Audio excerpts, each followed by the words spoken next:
So this is our Savage Tale, Blood on the Range. Uinta County, Wyoming, is a setting featured in our boxed set Horror at Headstone Hill, which is now out for VTT, for Foundry VTT.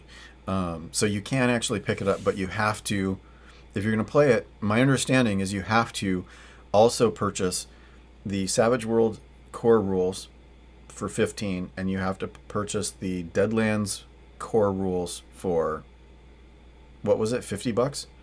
And then you have to purchase Horror at Headstone Hill for another 15. So anyhow,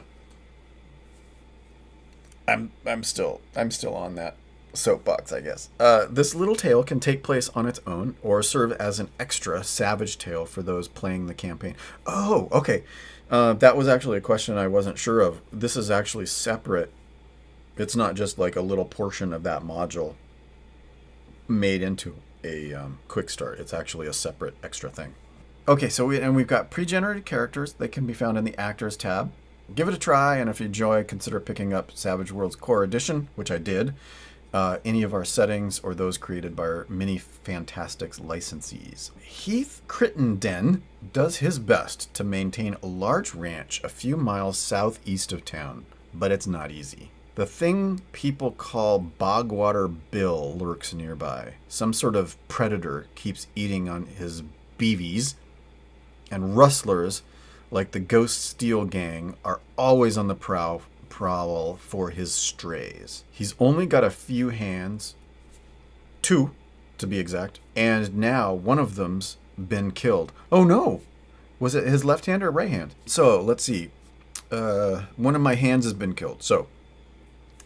Heath Crittenden's hands have been killed. He's at his wit's end when the heroes happened by and asks for help. Heath posts a $100 reward. Whoa, that's a lot. For the capture or conviction of whoever killed his man, Hank Beamer, 2 nights past. For the purposes of this little adventure, we'll cut to the chase and assume your posse answers the call. No, I won't do it. Not for 100, not for 1,000.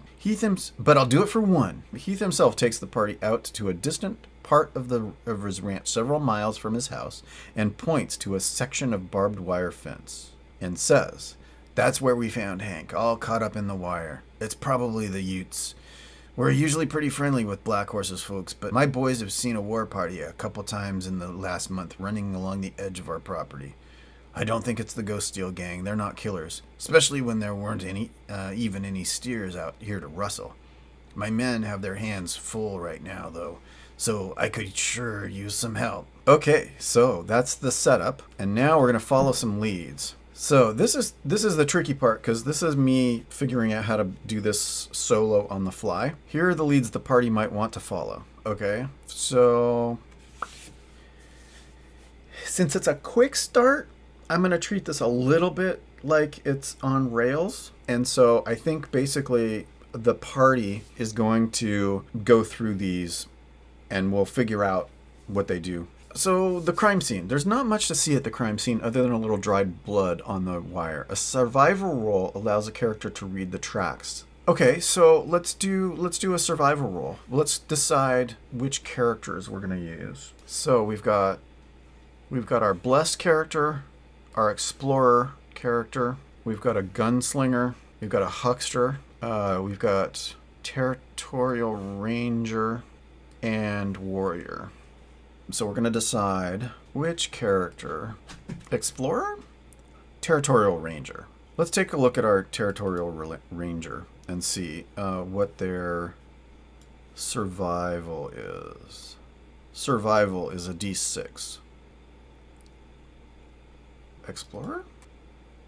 D8. So our explorer has a D8 in survival. I doubt we have anybody that has a D10 or D12. So let's go ahead. Let's go with the explorer is going to do a survival roll. So let's roll that. Let's see how we do that.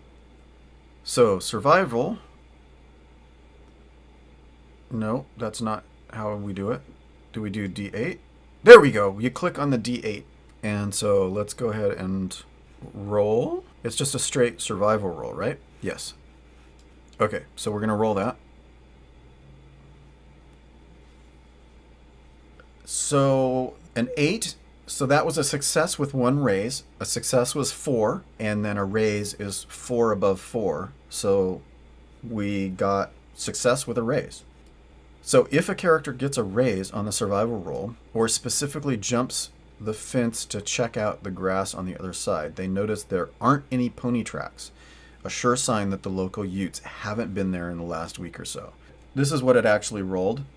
It rolled a 1 on the D8, and then it rolled a 6 on the D6, and then rolled a 2. So it actually exploded. So that's what that breaks down to. So our group, all 6 of us, are sort of wandering around and looking. Our explorer with his monocle is, like everybody else is rustling around looking for clues, trying to find stuff, bumbling around. They're totally trampling on evidence that they don't notice. And the explorer is like, no, it's just everybody stop moving.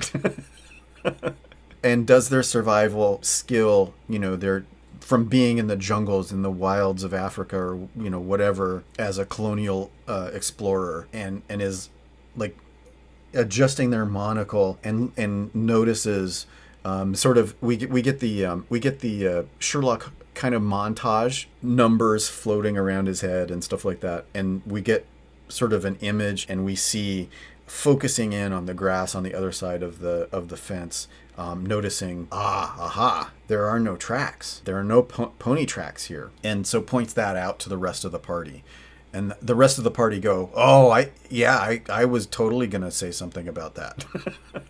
Maybe it's the huckster. The huckster's like, I'm glad you mentioned it because I totally saw that too. And I was going to point it out. So I wonder if we're gonna... I don't know that we'd necessarily, as a party, we would look for the Utes now because they haven't been there. Yeah, totally. The huckster is basically Face from the A-Team. Dirk Benedict. Now, what I'm thinking is I wonder if 1 or 2 of the party might go and try and track down the Ute war party. And just sort of not to accuse them of it because we know they weren't here in the last week or so, but I think the warrior would want to go and ask, like, if they'd seen anything. So what if...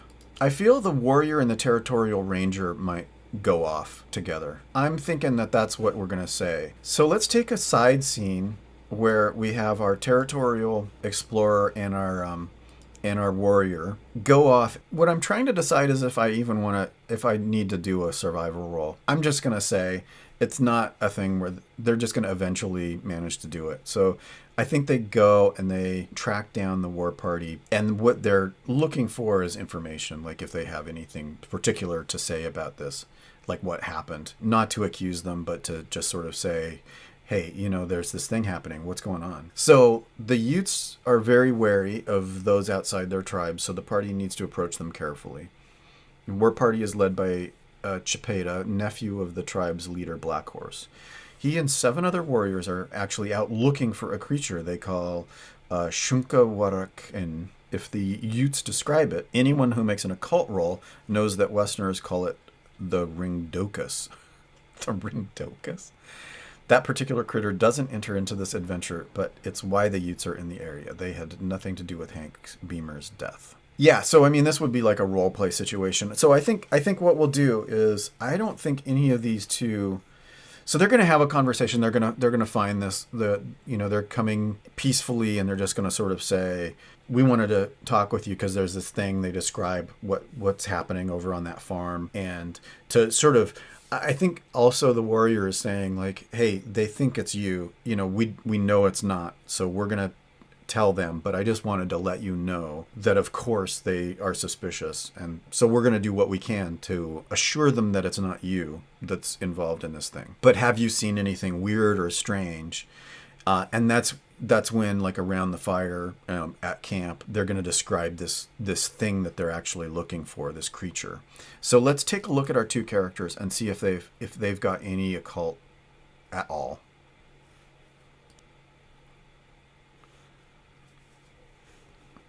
I'm going to roll the common knowledge smarts, a D6. Okay, so I think what I'm going to do is I'm going to roll for the warrior. I'm going to do common knowledge smarts and just sort of, does this character know about this particular creature, right? Not to, this is not the occult roll to know what the Westerners call it. This is to know what creature it is that the Utes are tracking down. Like, has this character heard of them before? So let's roll common smarts knowledge and see what we get. A 10, that's a success with a raise. So I think actually I'm going to give it to them that they know from hanging out with Westerners that whatever this ringdocus is. So they'll say, oh yeah, and I've definitely heard of this thing. I know kind of what it is. And also the whites call it ringdocus. I think that they decide together that this creature wasn't involved with it and that the Utes didn't have anything to do with Hank Beamer's death. But this is just like some extra information about things that are going on in the world. And I guess this creature is part of Headstone Hill as part of that module. So if I were to continue on and play, I would remember that we had this interaction with the Utes and that we found information about that particular creature. So I think that's a pretty good success, I think. So that was these two characters who went off to do that. And I think the rest of the characters, these four, are going to go and they're going to actually inspect the body. Because Crittenden said, yeah, and we've still got the body. So they're going to take a look while the other two are off trying to find the Utes that they're going to and do the inspection and sort of see. So Hank's body's still at the Crittenden ranch. So these four go back with Crittenden to the ranch and it's waiting for the Undertaker to come out and prepare it. So if anyone investigates it, they see that Hank's arm, shoulder, and right side covered in holes. So I'm guessing the gunslinger and the explorer, maybe the blessed, the priest, and the explorer. It's those two. The priest and the explorer are kind of poking at it, poking and prodding and looking. So there's like these messy bullet holes all over the body, on the arm, the shoulders, and the right side. A healing roll reveals a bit more. So let's see. Let's see if we do the blessed. Okay, so let's see. Does this guy have healing? He does. He has healing D6. Okay, so let's go ahead and we're going to do this healing roll and see if we discover anything extra about this particular thing. So let's roll that and see what we get. Oh, it exploded big time. Wow, that's 2 raises. So if we look at that, there. So that's D6 exploded twice. Almost exploded a third time. Wow, that's nutty. And so our challenge was 4, basically. So we got... That's actually 3 raises, isn't it? It's 4, 8, 12, 16. Yeah, so that's like 3 raises. Okay, so let's figure out what is this. Healing roll reveals a bit more, however. With success, the investigator is sure something jagged burrowed into the flesh, causing massive damage to the muscle and organs beneath. With a raise, she can see bruises and marks on Hank's arms consistent with being wrapped up in barbed wire. Oh, so we totally blew that. We totally got all of the clues. So what happened? So you know that the priest sort of describes, well, you know, this there's massive trauma to the internal organs and flesh. This is what you would see if this person were wrapped or whipped with barbed wire. So this is what actually happened. Hank stumbled onto some blood wire hiding on a stretch of fencing. It killed him, then slithered off for new prey. It eventually worked its way into a group of hardy steers. The wire hasn't killed them yet, but it is able to worm their way into the brains and control them for a while. The party has to fight the infected steers in the finale below. So here's a question. Does he have common knowledge? Common knowledge smarts. Common knowledge D8. So I think the explorer is examining the body with the priest. And so we're going to roll a common knowledge smarts. And what I'm rolling for is whether the explorer knows what blood wire is. No, does not. So basically the priest is like, you know, this is bizarre because this looks like this looks like barbed wire snaked its way all over this person's body. And then the explorer's like, oh, I've never heard anything like that before. That's insane. That's stupid. There ain't nothing like that. There ain't nothing like that on this earth. I've seen everything. There's a character in Commedia dell'arte called Il Dottore, and Il Dottore is like this learned character who actually knows nothing. And so that's what the explorer does. I've studied everything on this planet. I know everything there is, and that's not happening. Somebody whipped this boy with barbed wire. There's no way it was snaked around his body. What are you talking about, preacher?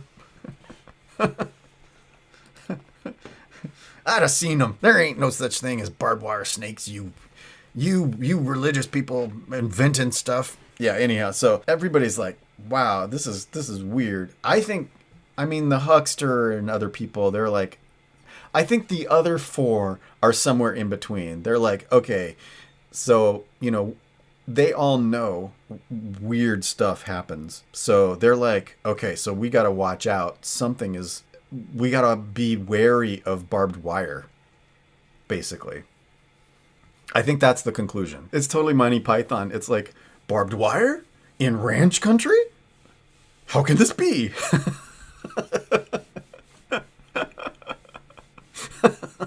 Tigers in Africa? What?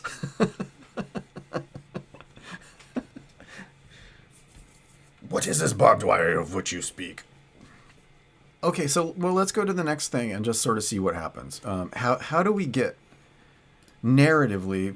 How do we get to the next thing? Blood on the wire. Once the heroes have exhausted their leads, one of Crittenden's men comes riding in from over the nearby hill.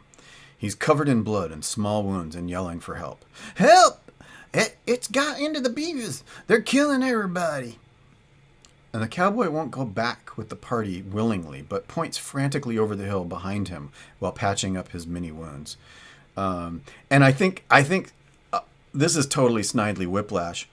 Basically, in the stage whisper, the preacher is going to say, "Did it look like a barbed wire snake?" And he, while sort of looking side eye at the explorer. And the cowboy's like, how did you know? Preacher can see things?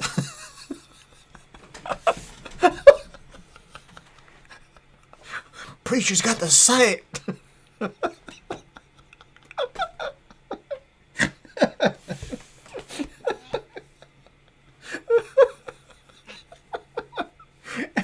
the explorer's like, well, I never.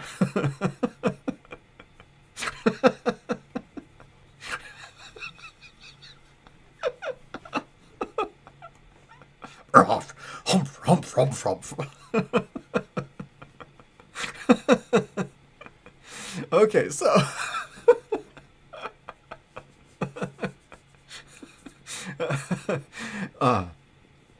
okay, so I guess I mean we're just gonna saddle up, and we're gonna head over. So we go over the hill that this guy came from. When the group gets over there, the scene is pure horror. There's 3 of Crittenden's men running from a group of 5 longhorn bulls, and the steers are wrapped in coils of barbed wire, and stray strands writhe and whip from their skulls and shoulders, like a displacer beast almost from D&D. One of them, a big brown longhorn with a broken horn, seems to be their alpha. It's time to whip out the shooting irons, tomahawks, and flamethrowers. Marshal, these beevies are infected with a particular evil strain of bloodwire. You can find out more about bloodwire in the Deadlands the Weird West, but it's not important for this adventure since it's animating the longhorns. Once the steers are put down, the bloodwire is relatively spent for now. It can easily be gathered up and burnt. We've got blood steers. We can see them as an actor here. This is highlighted. What happens if I do that? Oh, so this is our character sheet for the blood steer. They've got horns. That's basically their weapon. That's it. Athletics 6, fighting 6, notice 6. Size 2, pace 8. So they move 8 inches. They're parry of 5 and toughness of 9. So in order to even cause any damage, I've got to get 9 damage. So that's it. That's all the rules. Everything else is credits. So let's go ahead and switch over. Let's see. Close. Okay, so here is our hill. And we don't have any of the men running away. So I think what happens is, we get over the crest of the hill.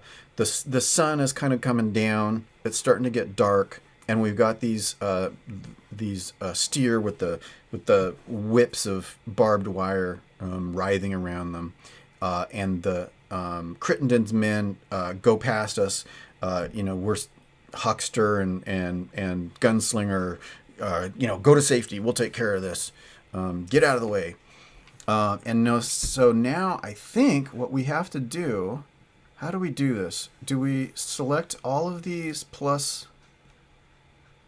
one of the steer, and then we'll start combat? How do I start combat?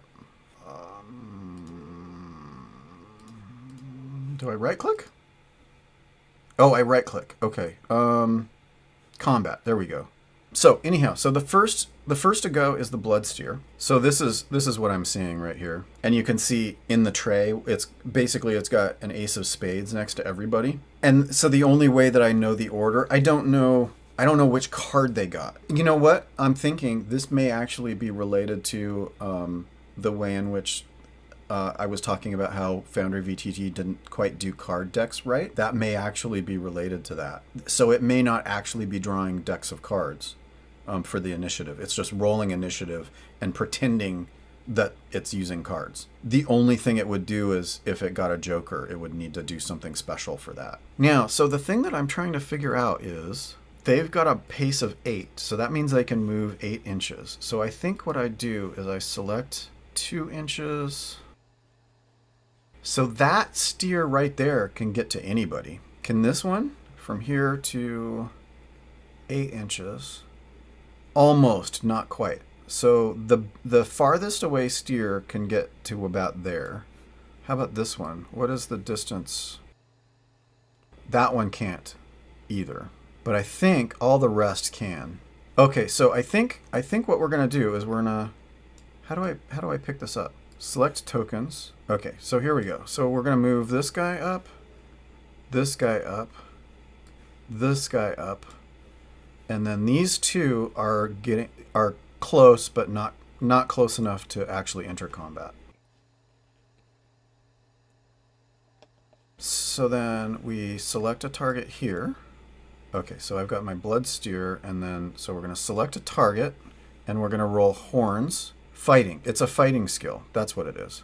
Okay, so we're going to do fighting skill. Okay, so let's roll damage on the territorial ranger. So there's 1 steer with damage. So strength plus d6 is a critical... that's damage, so that's not a critical fail, but it's 2.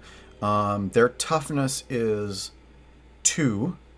So they get roughed up, but the territorial ranger does not suffer damage is not shaken. So let's go ahead and we'll target the warrior. Uh-oh. Oh no. Oh gosh. Oh my gosh. Holy heck. Wow. What the heck? That's 3 raises. Wow. Holy heck. Wow. Okay, man.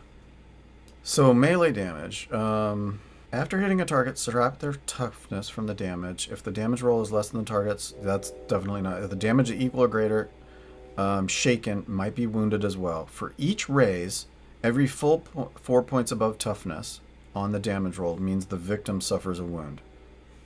So toughness of 1 with, yeah, that's 3 raises. That's 3 wounds. I mean, he's toast, right? So what we've got to do, we're going to have to spend some bennies though. We're going to try and soak. So let's see.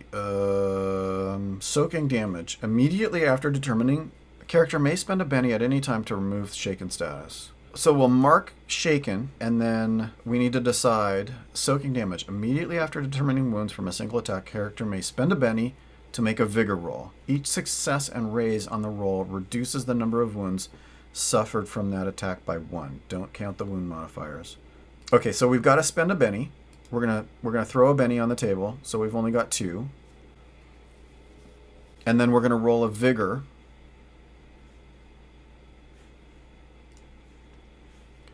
So we're gonna roll a critical fail.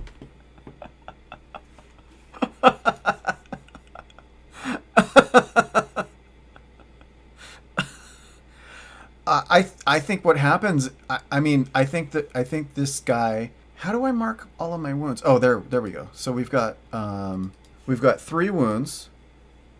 So he incapacitated. I think what's entangled? Entangled and bound? At least entangled, right? Does that make sense? But so they're incapacitated. So now we have to make another vigor roll. So anyhow, what I'm thinking is that critical failure. I think that the warrior is now infected with blood wire. I think there's blood wire wrapping around, sort of snaking around the arm. I think that's totally what happens, is that he's infected with it. So at some point we're gonna have to deal with that issue down the road. Like, how do you cure blood wire? Yeah, it's kind of like the zombie. So at what point does he turn? Does he turn and attack the party? Okay, so we're going to make this vigor roll and decide whether we are going to die straight off or whether we're going to start bleeding out. Okay, so let's roll our vigor and hope that we don't get another critical failure. We did not get a critical failure, but we did get a success. Oh, wait. Oh, no, we did not. Oh, no. Oh, no. For some reason, this thing isn't scrolling to the bottom very well. So that vigor test, we got a -3 because of wounds, -2 because of entangled. And so with the 4 and the 2, we got -1. I mean, so he's dead. I mean, it's not a critical failure. No, it's a failure. It's not critical failure. But yeah, so this was it. So we got a 4 on the D6 and we got a 2 on the other one. But we had modifiers for wounds and entangled.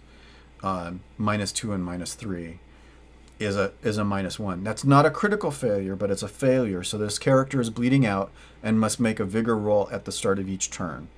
With a raise stabilizes. If he fails, he dies. So what I'm going to say is that if this character fails and dies, they're going to become a blood wire zombies of some kind, and then start attacking the party. At the table, that's the way I'm going to play that. How do I get rid of entangled? Bound and entangled. Okay, here we go. Entangled. Victim can't move and is distracted as long as they remain so. Victim may not move. Make physical actions. Okay, so I think it doesn't really matter which of the two. The way I'm going to play this is that this character is entangled or bound or whatever. They're going to still roll their vigor roll each turn as they come around. But another character can use an athletics roll to try and break the blood wire off of them. But we've got to get there. It's interesting to me that the character sheet doesn't really show anything that says incapacitated, but our warrior is definitely incapacitated. So let's go ahead and assign status effects. Oh my god, I can't read that. Wow, that's hard to read. Okay, so let's close that. So we'll assign a status effect. Okay, so we've got bleeding out and entangled. That's the blood steers. Wow, okay. So the next character up is the Blessed, is the priest.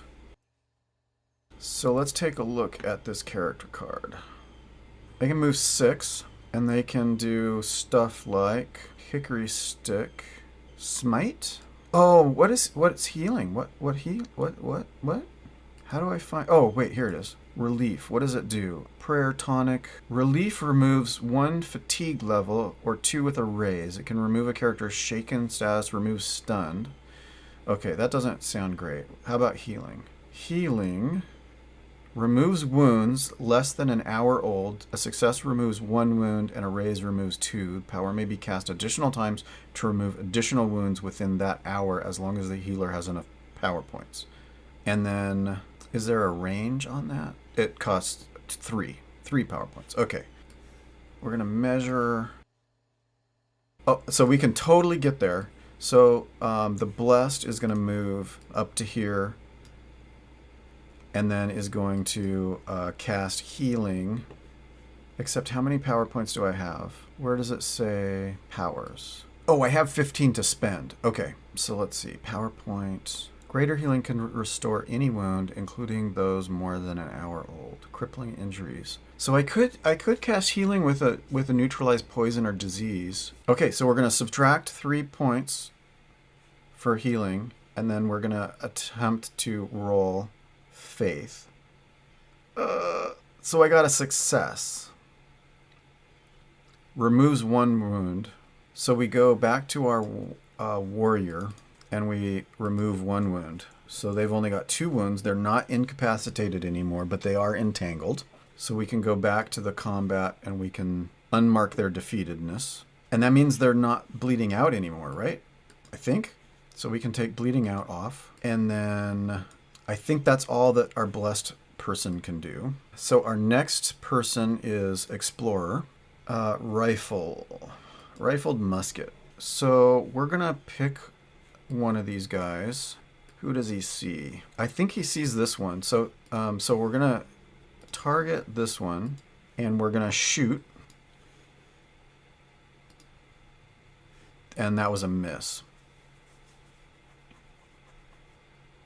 I think I'm going to spend a Benny to re-roll that and try shooting again. So let's go up here to our explorer. They're going to spend a Benny, and we're gonna try shooting again and hopefully do better. Well, that was a success, but not a raise. So we're gonna roll damage, and that's 7, but I don't think that's enough to get through. Toughness of 9, yeah. So that didn't go through. So it hit that blood steer, but it just sort of embedded in the fur. Okay, so next in combat is a gunslinger. So why does she not have any guns? How could she not have any guns? Does that add to the quick? Yeah, okay, there. So that adds to the quick bar. Two-gun kid. Two-gun wears a two-fisted but with ranged weapon, allowing her to fire or throw a weapon in each hand as 2 different actions but without triggering a multi-action penalty. So we're going to shoot twice. She has not moved, so she can add +1, and she's ambidextrous, so there's no offhand penalty. So we're going to shoot we're going to pick one of these guys. Let's go with her. We're going to target... Might as well target that one, I guess. Well, except the huckster can... Well, no, they can move. Okay, so we're going to target that one, and we're going to shoot. And we're going to get +1 and roll. Is 5. So that's a hit, but not with a raise. So we'll try doing damage. And 13. So that is enough to actually cause, let's see, blood steer, toughness of 9. So no raise, but it does 1 damage. And that's a mook, so they only take 1 wound. So that would take this one out. And then she's going to fire again. Which one should she pick? I think she's going to hit that one. Or try to, I mean. So she's going to go with her other one and try shooting. +1. Is a success, but no raise. So now we're going to do damage. And that's 8. That's not enough to get through the toughness. So shoots at that one, hits it, but doesn't cause any damage. And that's the gunslinger out. Or done, anyway. And so who's next in the huckster? So let's see what the huckster can do here. Powers. What does trinkets do? Ah, that's useless. How about bolt? What does bolt do? 2d6. Does have a derringer. I'm saying we're probably going to want to try to do this bolt. So let's see. Huckster can move 6. Can we move around the corner? Okay, so I think he's going to move over to here, and then is going to fire bolt at that one. Why not? So we're going to spell cast. Actually, I suppose I should look at... Okay, that's all not necessarily super important. Okay, good. Okay, so we're going to roll our spell casting and try and bolt that one. Ooh, it exploded. So that's 2 raises.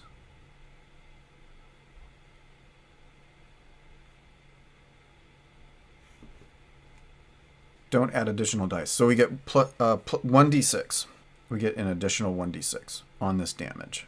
Damage roll. And then so we're going to do plus 1d6. Oh, God. Wow. I got 2 1s and an explosion. Gave me 13. So that's enough to get through toughness. And so we're going to take this one out. So this one gets toasted as a mook. Am I doing that right? Should I be rolling vigor for these guys? Should they be shaken and then I check to see if they get wounds?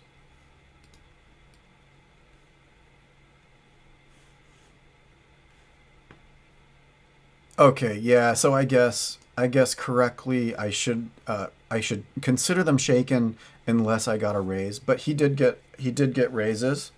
That was enough. Okay, so I'll remember for the rest of them, but that was definitely enough for that one. Okay, so who's next? Huckster and Territorial Ranger. Okay, so Territorial Ranger is going to decide what to do and is going to... We want to select the token, and then we want to target. Might as well target that one right there. Okay, so Territorial Ranger, single-barreled shotgun is...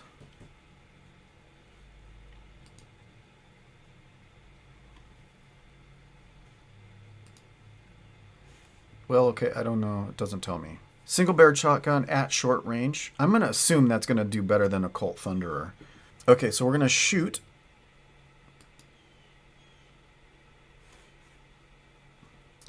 Is a simple success, which is great, and we're going to do it at short range.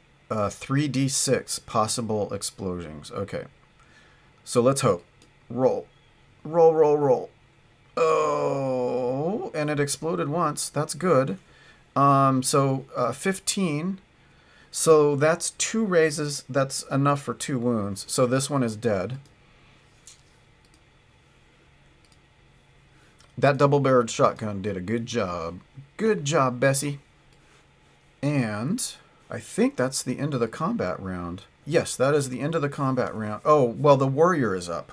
So warrior should roll. They're not incapacitated, but they are entangled. So we're going to roll an an athletics roll to see if we can break out of the entanglement.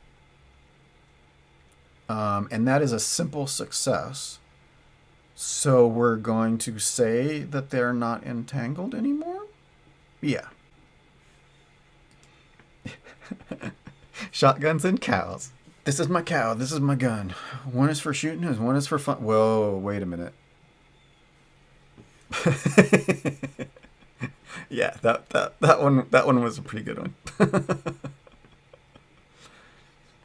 Hey, I should get a Benny for that. Okay, so now we are at the end of the combat round. And the warrior just broke out of the blood wire. So let's go with the blood steers. So it's the blood steers. 3 of them are down, and there are 2 left. So this one is going to move up to here. And this one is already here. So I think this one here is going to target the territorial ranger, and that is going to be a fighting. And that is a success. So we're going to roll damage on horns.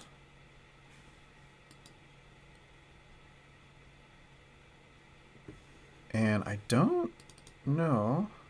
What is our toughness? Toughness of 2. And so that's 4. So that is a success. So Territorial Ranger is shaken. I mean, let's go ahead and just spend a Benny to get rid of that.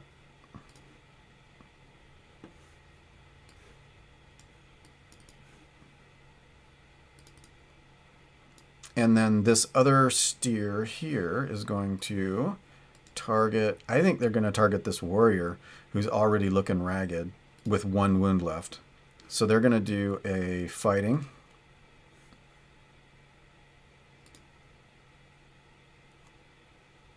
And 3, so they miss. I think the they're rolling around with the barbed wire, keeping it off of them, and the blood steer tries to gore him, and it's just like, because he's rolling around, he rolls right out of the way. Okay, so that's the blood steer. Who is next in the combat order? The Blessed. So we're here. Is he going to? I mean, I think he's just going to cast healing again on the warrior, right? Because why wouldn't he? So we'll roll faith.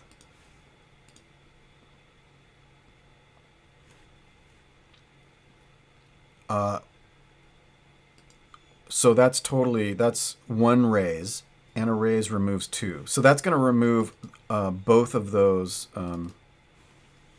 wounds. So the warrior is now down to 0 wounds. And then that's the Blessed's, our Preacher Man's actions. And so the next in the combat is Explorer. So I think Explorer is going to target this one with their gun, Springfield musket rifle. Oh, Woodsman adds +2 to survivor rolls. So I would have actually had +2 on the when I was doing the role-playing stuff. So anyhow, so let's go ahead and we'll try shooting. That is a simple success. So let's go ahead and do a damage roll. Ooh, it exploded. It exploded for 16, which is 2 raises above 9. So that's shaken and then 2 wounds. So that's totally this one out. And then combat, our next person is, I should be doing it this way, Gunslinger. So Gunslinger is gonna, there's only 1 left. So Gunslinger is going to target this one with both shots. So we're going to shoot with the Peacemaker. And that's a simple success. And we'll roll damage. And that exploded. Oh, exploded again. 19. That's totally enough. That totally takes out this one. Or that one, actually. No, this one. Okay, so that's all of them. Okay, well, there we go. And there's nothing more in the adventure beyond that. That was our finale. So basically, with the Cult Peacemaker ringing out twice, totally, beans that last blood steer in the head, and clears the way, so they can now gather up all of the, they'll grab a sack or something like that and put all of the blood wire in there and take it back to the ranch and say, here's what it was. We took care of it. It's all taken care of. There's a couple steers out there. I think the warrior and the frontier ranger both stay. Is this good eating? if you look at these guys, looking at that, I'm not sure that's good meat. I'm not sure I'm gonna want to. I don't want the fur. I don't want the hide. I don't think I want the meat. I was gonna have the warrior and the territorial ranger stay back and butcher them up, but I think maybe they're gonna build a bonfire and burn them. That's what they're gonna do. I think the entire party will help gather these incredibly heavy animals and burn them, or else if they're too heavy, because they are like a ton, maybe we just tell them, hey, they're back on the they're back on your back lot over that hill. You're gonna want to burn those. I was gonna say pour gasoline on them, but we don't really have gasoline. We have like petroleum, like kerosene. Douse them in kerosene and burn them, and that's it. So we were successful, and we did learn a little bit about what the band of Utes were searching for. So if I end up doing horror on Headstone Hill, then I'll end up having that bit of information. So yeah, I had a few issues with the VTT, but I basically started to get a good handle on it. The initiative system was not working correctly, so I'll have to look into that. But I think mostly I have like how to move the tokens, how to get to the weapons, how to do attacks, how to do damage, how to do powers, how to take wounds and remove wounds and all that sort of stuff. So I think that was a pretty good survey of how to use the VTT, at least for Deadlands. In order to continue on, I would have to buy those extra things. But yeah, that was fun. That was basically the first time that I've ever actually played Deadlands. Even after supporting the Kickstarter, I didn't ever end up playing it. There was, as part of the Kickstarter, there was a solo, like a 3-module series of solo, almost choose your own adventure, kind of thing, where you go through a block of text and then you pick what your action is. So I might look at that and see how easily I could set that up. I'm guessing it's not super easy. I might just work through the PDF instead of the VTT. Or I might try, if I get a little bit of cash, try getting the thing. I'm not sure what else to say.